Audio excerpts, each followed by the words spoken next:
welcome back to And We Rolling. It's been a little while since we've been in the garage, so let me get you guys caught up to speed. I've crashed just about everything. Yeah, it's getting a little empty in here. As you guys can see, a lot of cars are in the workshop right now because your boy can't drive. So for today, I got good news and bad news if you like Ferrari. The good news is I'm modifying the Ferrari. The bad news is I'm modifying the Ferrari. So that probably means I will be crashing the SF90 soon. No! Oh no! Oh no!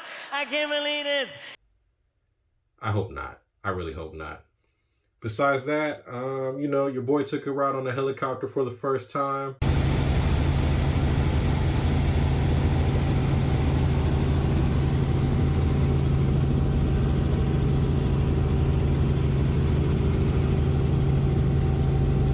That was pretty cool. And I finally made a new lift in SolidWorks. And so we're testing that out right now as well. You guys will see when we get down to the workshop. So let's go ahead and get the SF90 to the workshop and get started.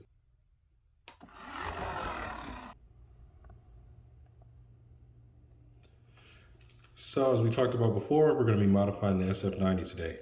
Pretty much got everything I need. Got lights. We've got a light switch. We've got a new receiver. We've got new, what are these? Little servos for steering. We've got new motor and ESC. We've got even an on-off switch. Yep, we're going with a switch for this one today, you guys. And a new pinion to test just for good measure. So let's get started.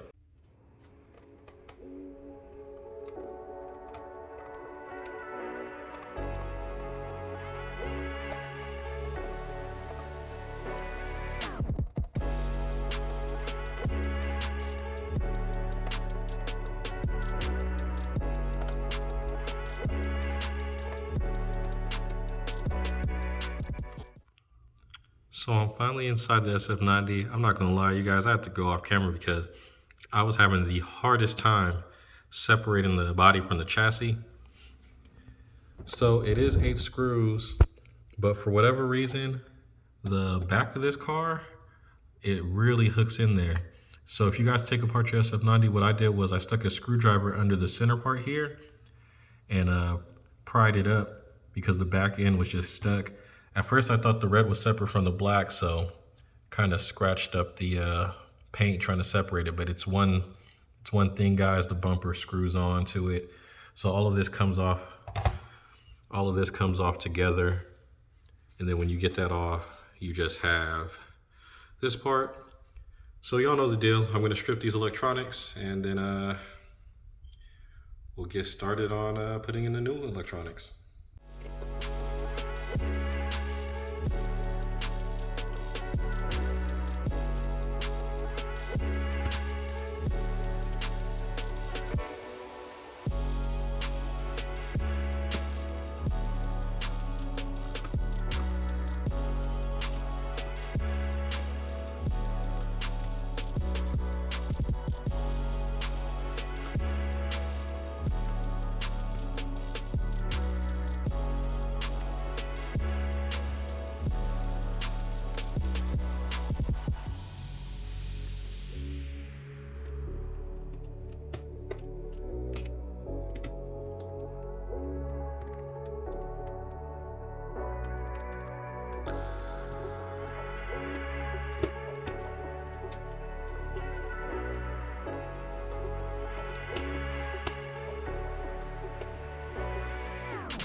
All right, you guys, we got it down to, well, really complete pieces for the most part. Now, usually I would hollow this out so they could fit a battery. But I really don't want to cut anything this time. So I'm probably going to take measurements. We'll go hop in SolidWorks, design some components to put in here, and print them out and get to rebuilding. All right, you guys. So we're here in SolidWorks. This is a servo box that I designed to work with micro servos that I use in pretty much all of my RC cars, except for one that you guys haven't seen yet that you'll see at a later date. Don't worry about it. I never mentioned it. Anywho, we're gonna modify this a little bit. This is actually for my Huracan with the steering rack in it, so it doesn't quite fit like a regular setup. So what we're gonna do is I'm gonna move the box like 5 millimeters forward, and then I think, if I remember correctly, this needs to be widened out, and then I'm gonna make a cut in the other side to match this side so that we can slide the servo in. And I guess this necessarily would have to be moved up 5 millimeters in this too. I don't know, it might have been easier to just start from scratch. But yeah, I'm gonna edit this a little bit. Once I get that finished, we'll go ahead and get it printed and see if it fits.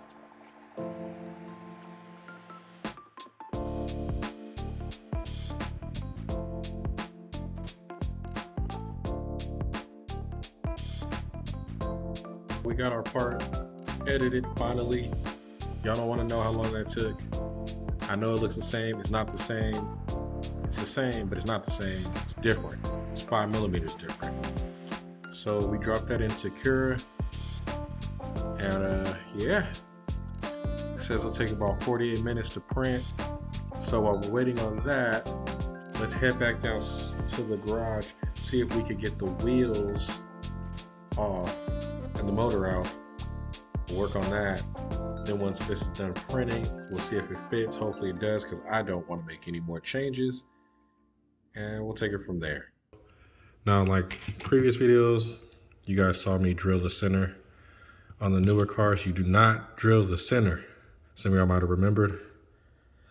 I drilled the center caps on a certain car, and that was not correct. So, I don't know if you can see it. There's a tab in there. There's 3 tabs. You push on them, and the front face pops off, and then you can unscrew the wheels, which allows you to get access to the gearbox. Ta-da! So what I noticed, guys, is it's a slight push down. So push the tab down and then push it out when you want to do this, if you decide to do it. And then inside, you'll see that there's a screw. You can unscrew it, wheel comes off, then you can get inside the gearbox.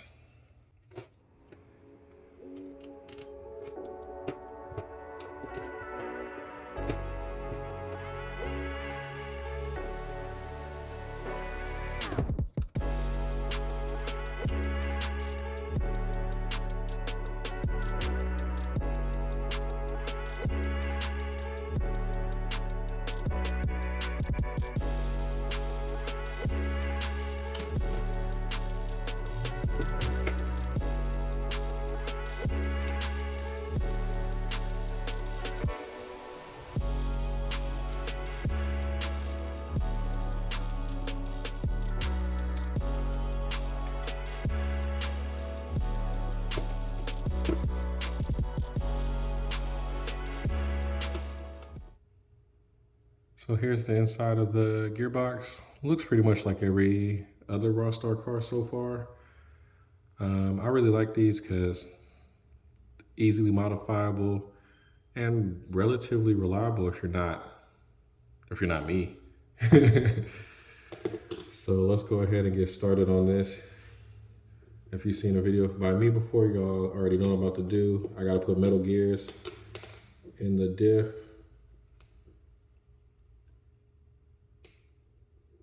And then we'll drop in a new motor as well.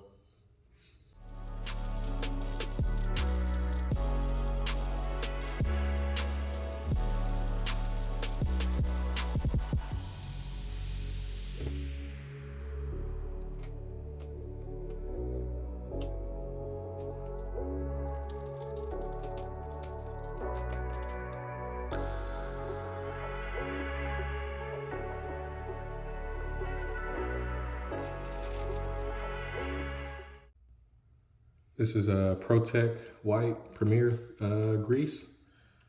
I didn't used to use grease, but I'm trying to find some sort of lubrication because usually all these Rastar cars have lubrication, so I figure it's probably a good thing to do. But I haven't been able to find, like, I don't know what it is that they use. If anybody knows, let me know. Let your boy know. I started using this when I rebuilt the STO after it got very, very sandy. Seems to be working fine so far, so I'll keep it going for now, I guess.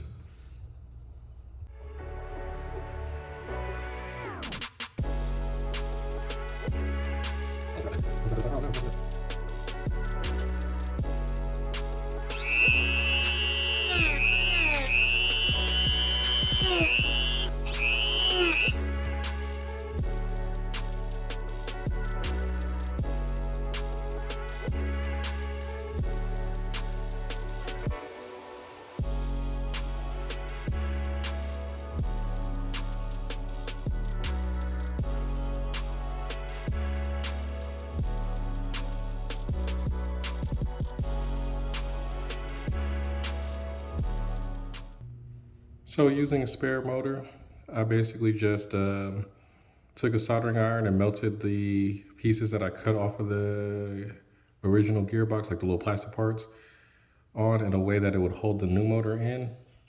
That way the motor doesn't like move around or anything like that while I'm driving. So that's basically all that does. And this gearbox is pretty much ready to go. I'll open it back up, put the actual motor in, drop it back in the car with all the other parts in it, and then we'll go check on the servo print.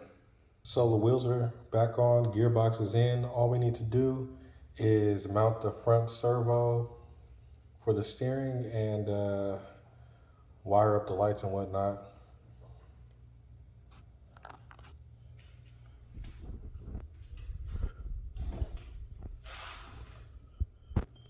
I have softer springs in here.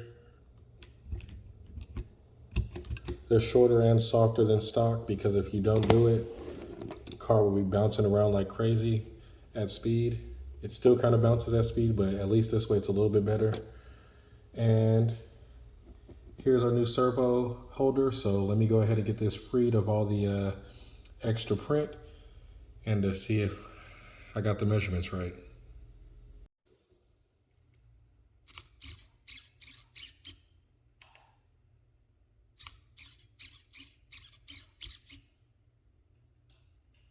Everything's pretty much back together. The last thing I want to do is wire up remote start. So once I get this remote start wired up, I'll button the car back up.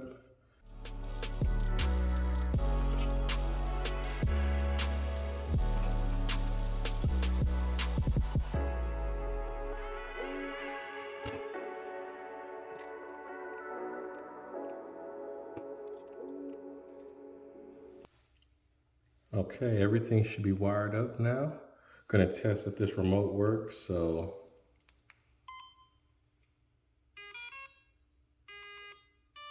Oh, y'all see that?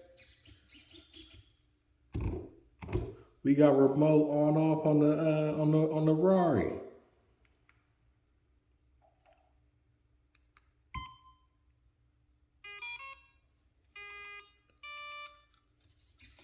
In case y'all think I'm kidding. See, it's off.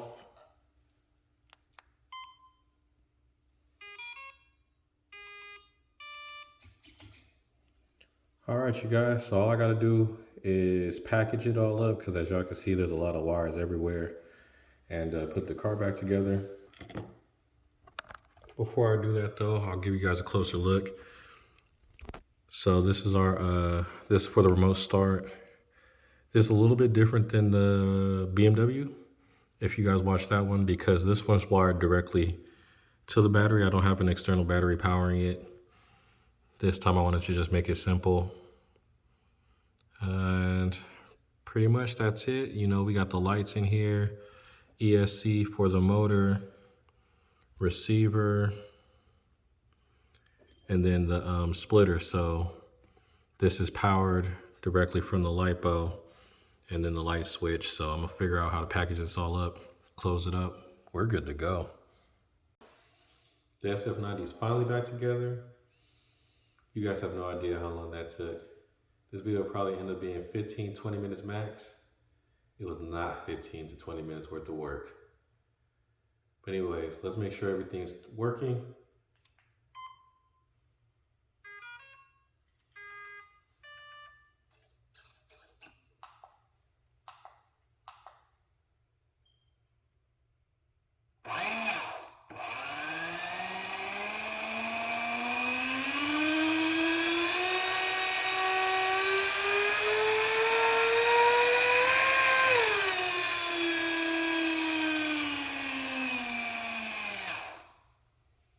So next video, we'll get the SF90 out, take it on a speed test.